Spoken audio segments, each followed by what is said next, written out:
This is Kira's story, a story that began in a small village with few people. Kira was born to two weaponsmiths, one who cared for Kira and one who did not. One day, the caring weaponsmith, the better craftsman of the two guardians, crafted a dagger for Kira so that they may protect themselves from thieves and creatures of the night. Kira, now at a responsible age, accepted the dagger. They carried it everywhere and kept it clean, polishing its red hilt and blade each day. It was not much, but it was enough to occupy Kira's thoughts from the ever-tempering, uncaring weaponsmith. On a clear summer's eve, as Kira and the rest of the town slept, the uncaring weaponsmith performed dark magic, summoning demons to the village.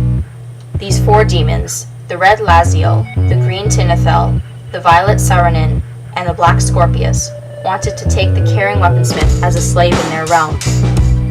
The uncaring weaponsmith, dreaming of his future wealth after selling his partner, led the demons into the caring weaponsmith's bedroom. But before reaching the bed, Tinethel knocked over a gas lamp near the door, shattering the glass and waking the sleeping figure. Rigel, the caring weaponsmith called to Kira's other guardian, using his true name, still in a haze of sleep and unable to see the demons before him. "Why have you awakened me at this time of night?" "An opportunity has arisen, and I believe that you would be up to the challenge," Rigel responded. "Please follow me. I must show you what I have found." Kira had also been woken by the lantern shattering, and crawled out of bed to investigate, dagger in hand.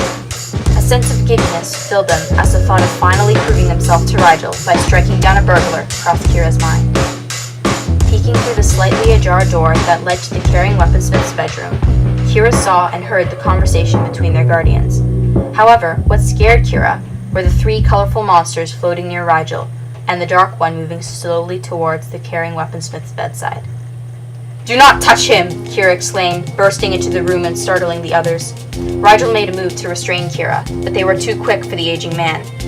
Kira dodged easily, plunging his dagger into the back of Scorpius, the black demon.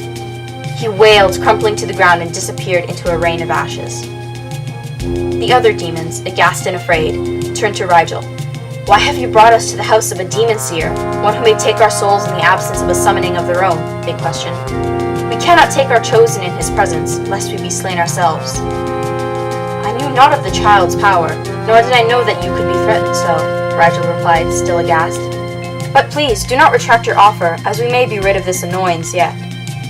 "I am no child, nor am I an annoyance," Kira shouted.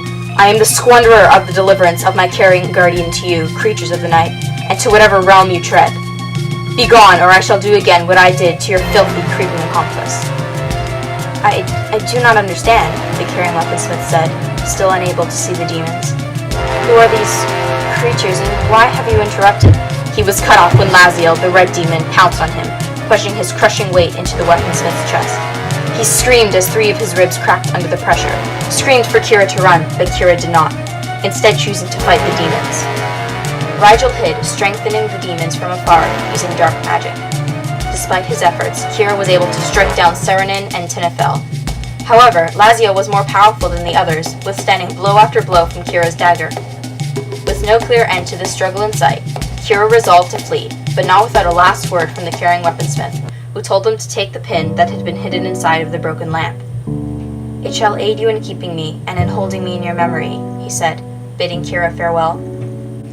With great sorrow, Kira fled from the small village, warning the few that they passed of the red demon and of Rigel's betrayal. Farther and farther Kira went from the village, deeper and deeper into the surrounding forest of tall trees with thin needles and wooden spines. Kira, slowing their pace to a walk, became wary of the ominous shapes looming overhead.